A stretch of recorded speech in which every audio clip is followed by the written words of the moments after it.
Assalamualaikum warahmatullahi wabarakatuh. Apa kabar Ananda semua? Semoga Ananda dan keluarga senantiasa dilindungi oleh Allah Subhanahu wa taala, sehat selalu dan tetap semangat. Hari ini kita akan melanjutkan pembelajaran kita tentang sistem gerak pada manusia. Pada minggu yang lalu kita sudah belajar tentang sistem gerak pada hewan. Masih dalam KD yang sama, yakni KD 3.1, menjelaskan alat gerak dan fungsinya pada hewan dan manusia, serta cara memelihara kesehatan alat gerak manusia. Tujuan pembelajaran kita adalah, setelah kegiatan pembelajaran ini, Ananda semua diharapkan dapat menjelaskan alat gerak manusia beserta fungsinya. Adakah Ananda yang sudah tahu apa itu sistem gerak? Ya. Sistem gerak adalah sistem organ pada manusia yang berperan dalam pergerakan tubuh. Organ yang mendukung kerja sistem gerak yang pertama adalah rangka sebagai alat gerak pasif. Rangka terdiri atas jaringan tulang rawan dan tulang sejati. Yang kedua, otot sebagai alat gerak aktif, terdiri atas jaringan otot. Rangka merupakan alat gerak pasif yang tersusun atas tulang yang saling berhubungan. Rangka memiliki banyak sekali fungsi, di antaranya adalah sebagai alat gerak pasif, yang kedua pemberi bentuk tubuh, yang ketiga menopang atau menyokong berat tubuh, yang keempat tempat melekatnya otot, yang kelima melindungi organ vital, yang keenam tempat pembentukan sel darah pada sumsum tulang. Yang ketujuh, tempat penyimpanan kalsium dan fosfor. Macam-macam tulang dan strukturnya. Yang pertama adalah jenis tulang. Tulang terdiri dari dua jenis. Yang pertama adalah tulang rawan, yang kedua tulang sejati. Struktur tulang dapat terlihat pada gambar di bawah ini. Ini adalah gambar tulang. Ini adalah sumsum tulang. Ini adalah tulang keras.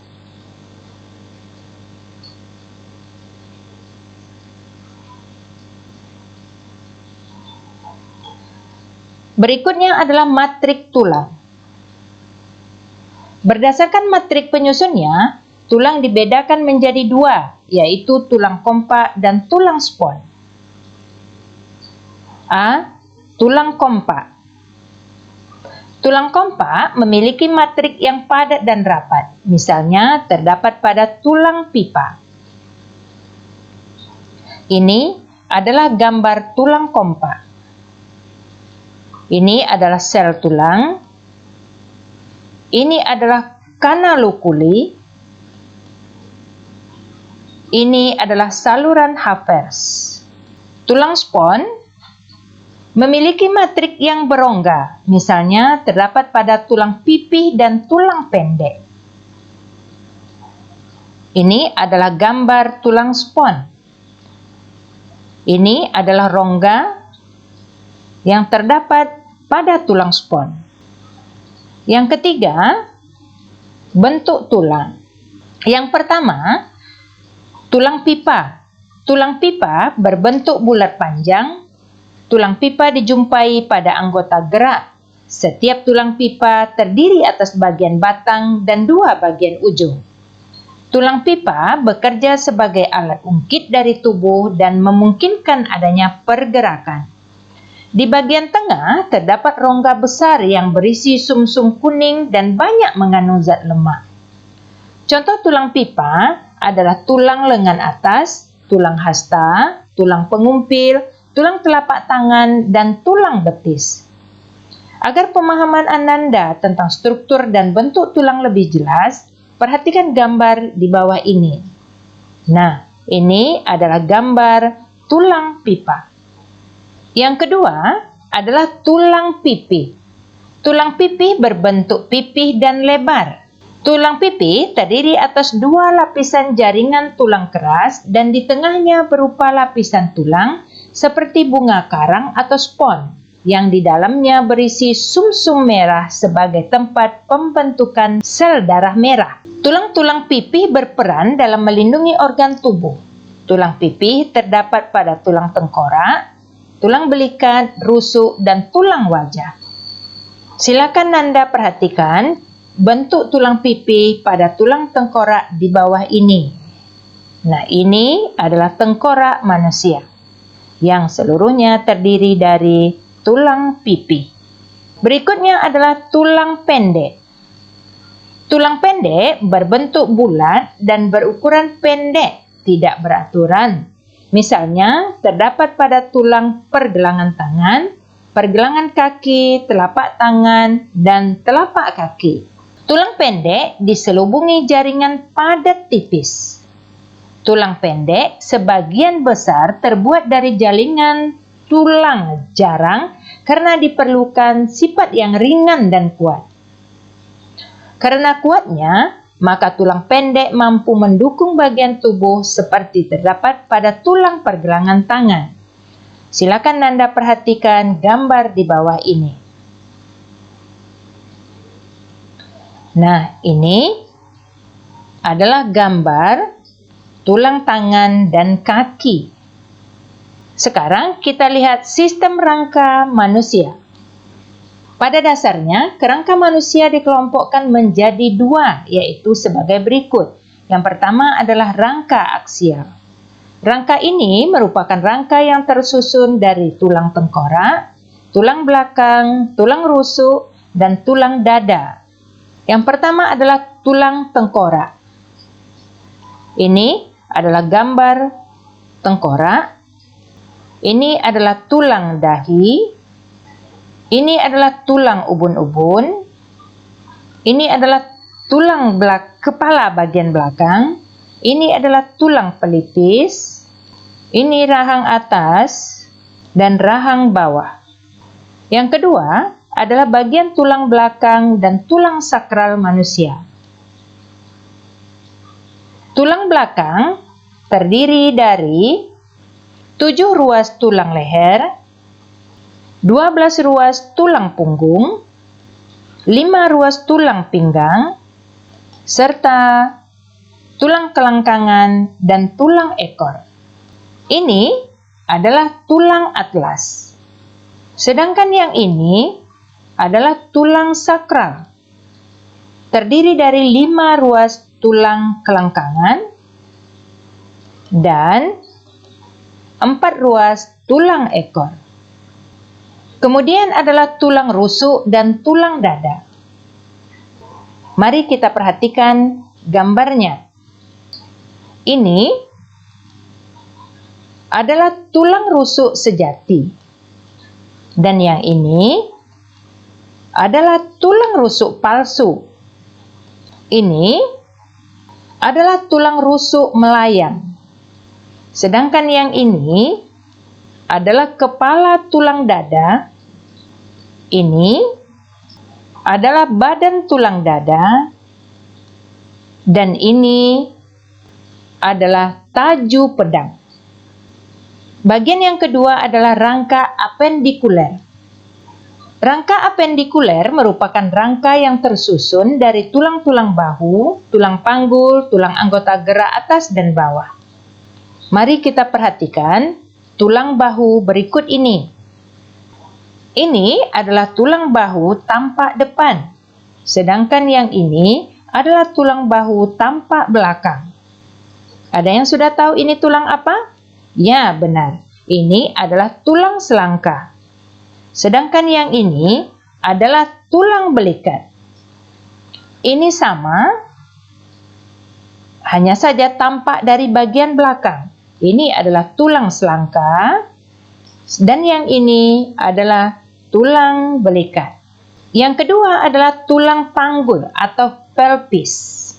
Mari kita perhatikan gambar ini. Ini adalah tulang usus. Sedang yang ini adalah tulang duduk. Ini adalah tulang kemaluan. Selanjutnya adalah tulang anggota gerak atas dan bawah. Ya, tulang anggota gerak atas terdiri dari tulang lengan atas, tulang hasta, dan tulang pengumpil.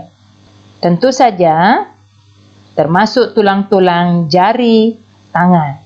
Kemudian, tulang anggota gerak bawah terdiri dari tulang paha, tempurung lutut, tulang betis, tulang kering, dan jari-jari kaki yang secara keseluruhannya kita sebut dengan kaki.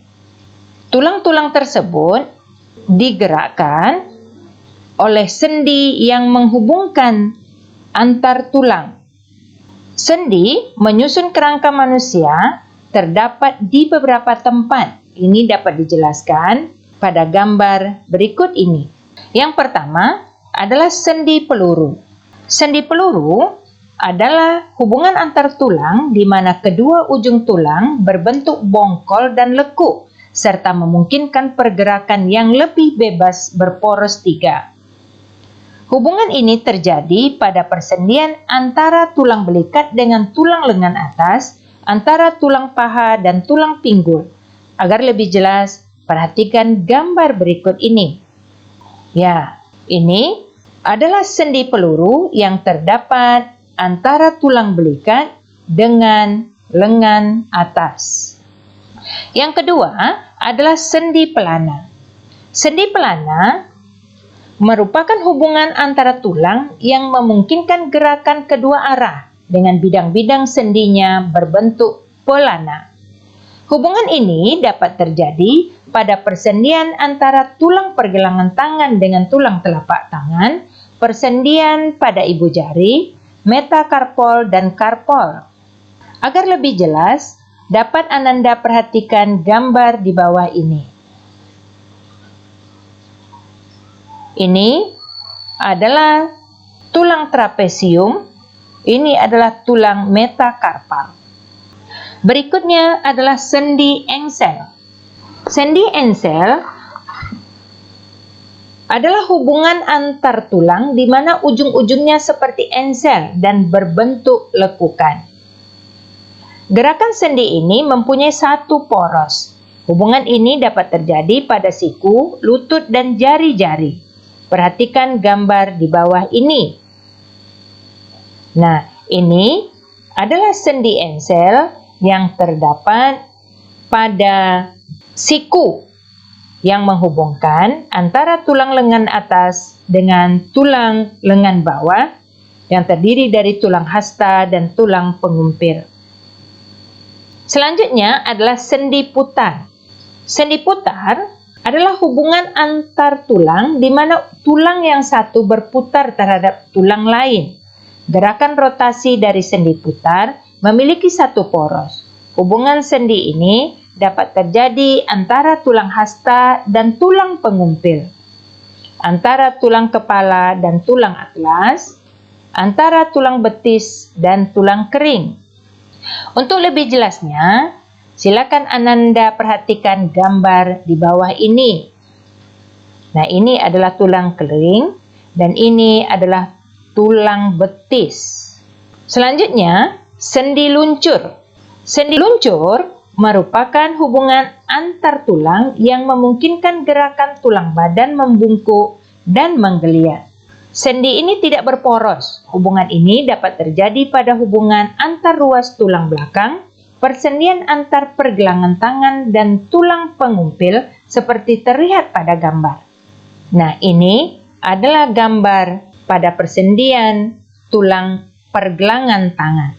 Secara keseluruhan, rangka manusia adalah seperti yang terlihat pada gambar. Mulai dari tulang tengkorak pada bagian paling atas, tulang anggota gerak atas dan bawah, dan tulang badan. Sayang Bunda, demikianlah pembelajaran kita pada hari ini. Sampai bertemu lagi kita pada pembelajaran selanjutnya tentang kelainan-kelainan pada tulang dan cara memelihara kesehatan tulang. Mari sama-sama kita membacakan Alhamdulillahirrabbilalamin.